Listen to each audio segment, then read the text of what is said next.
Picture चालू करो बे।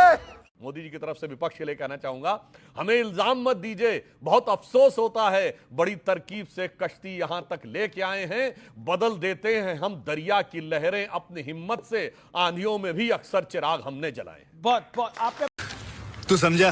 हाँ। नहीं, तू समझा नहीं। अपनी बात को रखा विवेक श्रीवास्तव।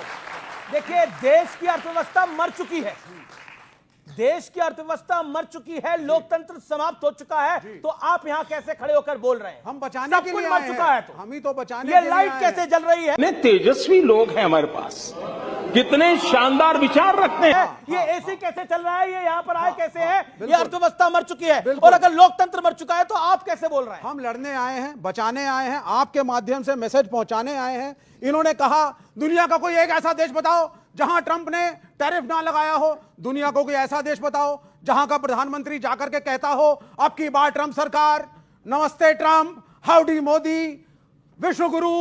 ट्रंप और मोदी की जो दोस्ती है वो अटल है। अब देखिए अमेरिका के साथ नया अध्याय चलेगा, चीन की आवश्यकता नहीं, रूस की आवश्यकता नहीं, कोई नहीं, मोदी ही मोदी, ट्रंप ही ट्रंप। किसने कहा? कोई है ऐसा देश? ये है वो देश। इन छोटे मोटे प्रोग्रामों से कितना कमा लेते हो? और उसके बाद 30 टाइम्स प्रेसिडेंट डोनाल्ड ट्रंप जाकर के पूरे विश्व में घूम घूम के कहते हैं मैंने फोर्स किया था उस सीज फायर को जो भारत और पाकिस्तान ने जिसको अपनाया। एक ही देश है, यह है वो देश।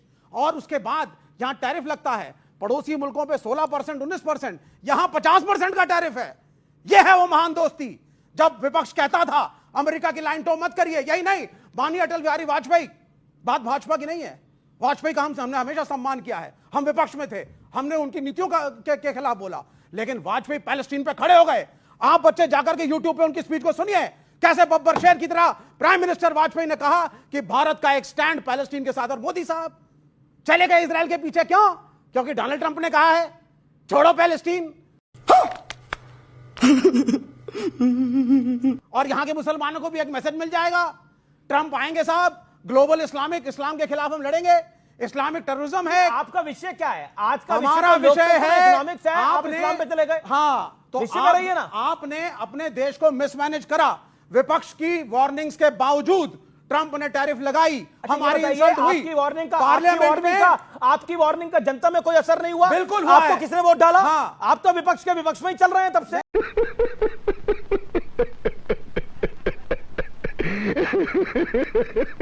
नहीं, विपक्ष का, जब आप इलेक्शन कमीशन को, जो माननीय राहुल गांधी ने दिखाया है, कल रात को भी मीटिंग हुई है, यहां सांसद राज्यसभा की आई हैं, ये उस मीटिंग और डिनर पार्टी का हिस्सा थी।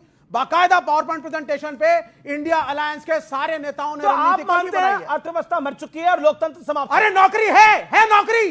कितनी मुश्किल से माँ बाप आपको भेजते हैं, यहां पर फीसें कितनी ज्यादा है स्कूल की, कॉलेज की। मैं आपसे प्रश्न पूछ रहा हूं। एब्सोल्युटली, लोकतंत्र मर चुका है, हाँ या ना? बिल्कुल मरा हुआ है। अरे बहुत मनुष्य लग रहे हो, मत करो, रहने तौबा तौबा तौबा, थारा मूड खराब कर दिया। जो भी एलिगेशंस राहुल गांधी ने लगाए उस पे आपने एक लाइन भी नहीं बोला। आपने क्या बोला? ये कर रहे हैं प्रेस कॉन्फ्रेंस, तो कर्नाटका के प्रेसिडेंट क्यों नहीं कर रहे? तो मल्लिकार्जुन खड़गे क्यों नहीं कर रहे? जो मर्जी करे, why don't you concentrate on the issue? एक नेशनल इशू है, Rahul Gandhi leader of opposition भी है, शायद आप भूल गए। वो बतौर कांग्रेस के फंक्शनरी के रूप में नहीं बोल रहे थे। कल जो मीटिंग हुई उसमें ये भी थी, महुआ मैडम भी गई हैं, जो आई हैं यहाँ पे डिबेट में हमारे साथ, सब लोग थे। तो as a leader of opposition उन्होंने उस चीज को दिखाया। आपके पास उन एलिगेशंस का कोई जवाब नहीं है। ऐसा क्यों है? राहुल गांधी कहते हैं कि भारत का लोकतंत्र कमजोर हो गया है, भारत की अर्थव्यवस्था मर गई है, और आप उसका सपोर्ट करते हैं। आपने नहीं, लोकतंत्र अगर भारत में नहीं है तो चाइना में है क्या लोकतंत्र? अगर इलेक्शन कमीशन के ऊपर है, में है, अगर इलेक्शन कमीशन के ऊपर उंगली उठेगी, आप वोटर लिस्ट को रिग करेंगे तो डेमोक्रेसी नहीं चल रही है। ओके करके आप सत्ता में। सुधांशु जी, देन सतीश के और 25 सीट, सिर्फ 5 सेकंड और 25 सीटों का एलिगेशन है राहुल गांधी का। माननीय राहुल गांधी ने कहा, आपने बोला 25 सीट में और मेरा सवाल यह है, राहुल गांधी को कुछ भी पसंद नहीं आ रहा और प्रियंका जी को तो सुप्रीम कोर्ट पसंद नहीं आ रहा। देखिए, विवेक जी को विवेक शून्य होकर बात नहीं करनी चाहिए। जो मैंने बात की एकदम विवेक शून्य। हाँ, विवेक शून्य क्यों? भारत के संविधान में यह व्यवस्था है, शून्य, हाँ बता रहा हूं क्यों। भारत के संविधान में व्यवस्था है कि किसी भी असेंबली सेगमेंट में अगर वोटर को लेकर कोई आपत्ति है तो उस असेंबली सेगमेंट का व्यक्ति उसके लिए शिकायत कर सकता है। यदि बाहर का कोई व्यक्ति शिकायत करता है तो उसका एक प्रोफार्मा है कि उसे शपथ पत्र लिख के साइन करना पड़ेगा।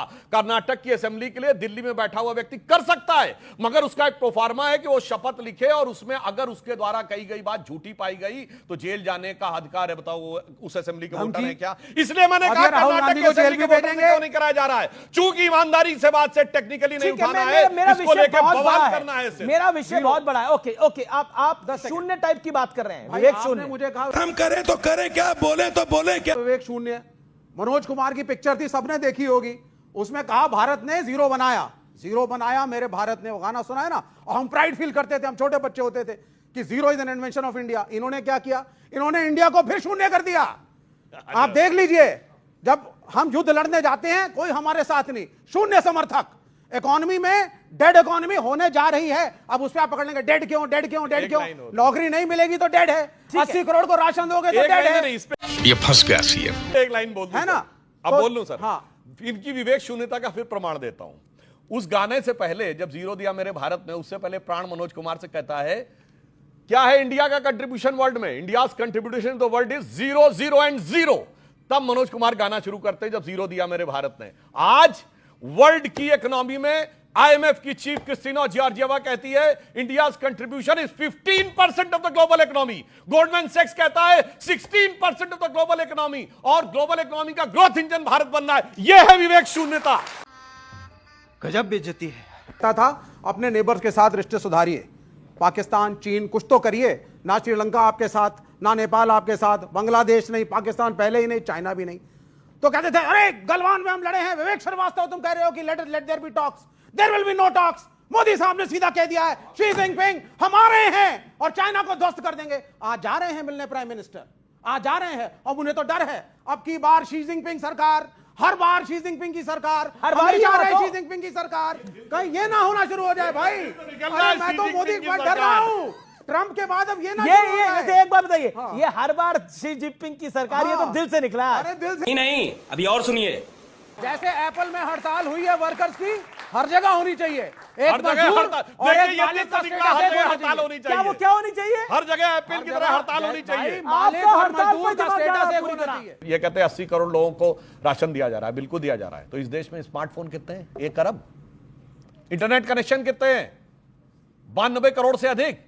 ब्रॉडबैंड कनेक्शन कितने? 80 करोड़। अब 1 अरब 40 करोड़ की आबादी में अगर अब 25 करोड़ बच्चे मान लीजिए तो 1 अरब 10-15 करोड़ की आबादी हुई। अब अगर उसमें से आप वो 50-55 हटा भी दें तो उस 80 करोड़ में से 40 करोड़ लोग ऐसे जिनके पास स्मार्टफोन है। इसीलिए प्रधानमंत्री ने स्पष्ट किया था कि कोई व्यक्ति अगर गरीबी से निकला है और वो उसने अब आकर अपनी सुविधाओं को देखना शुरू किया है तो उसे सपोर्ट कुछ समय तक देते रहने की जरूरत है। इसीलिए पूरा आंकड़ा बताओ ना कि भारत में कितना स्मार्टफोन है, कितना इंटरनेट कनेक्शन है और कितने लोग एरोप्लेन पे चल रहे हैं। भारत में 8 करोड़ लोगों के पास ऑटोमोबाइल है। ठीक है, ये कितना बड़ा परिवर्तन है। 8 करोड़ परिवारों के पास। खत्म, bye bye, tata, goodbye, गया। हाँ, मैनिपुलेट कर पाते हैं, करते हैं, लेकिन मेरा एक ही प्रश्न है, जब बार बार हम ईवीएम की बात करते हैं इलेक्शन कमीशन से, इनको क्यों दर्द होता है? अगर ये बहुत पॉपुलर हैं, अगर ये बहुत पॉपुलर हैं, इनकी पार्टी बड़ी पॉपुलर है, प्राइम मिनिस्टर पॉपुलर, कैसा डर? आओ बैलेट बॉक्स, हम तुम्हें उसमें भी हराएंगे। बोलो ना एक बार, क्यों नहीं बोलते हो? डर लगता है बैलेट बॉक्स? नहीं नहीं नहीं नहीं नहीं नहीं नहीं।